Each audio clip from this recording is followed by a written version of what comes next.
Venezuela ha autorizado un aumento de 350% de la tarifa de ticket aéreo. Así en la página web El País Internacional ha señalado.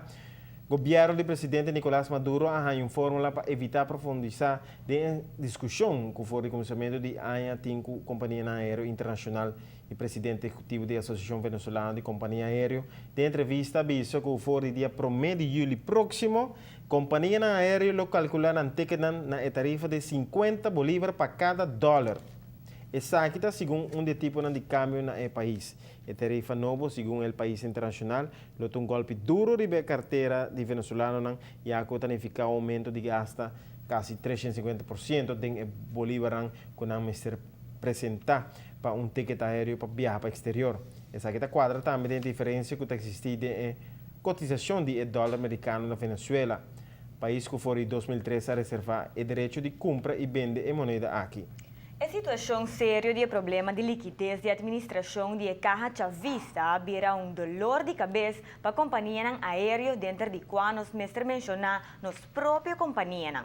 O governo de Nicolás Maduro não quer aumentar o preço de gasolina para o mercado interno, lo que está subsídio que custa ao país anualmente $2 mil milhões.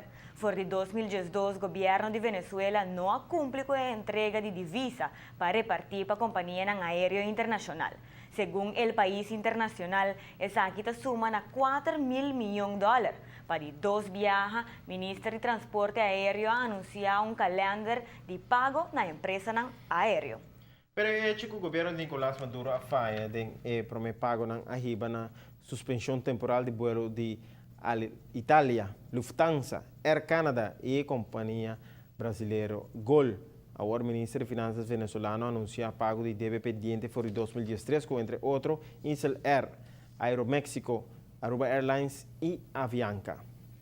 El maior creditor do sector é American Airlines e Copa não está aparecendo na lista de beneficiados. Tampouco está aparecendo Tiara Air, aunque não se compreende extraoficialmente que lo ha realizado un pago na companhia.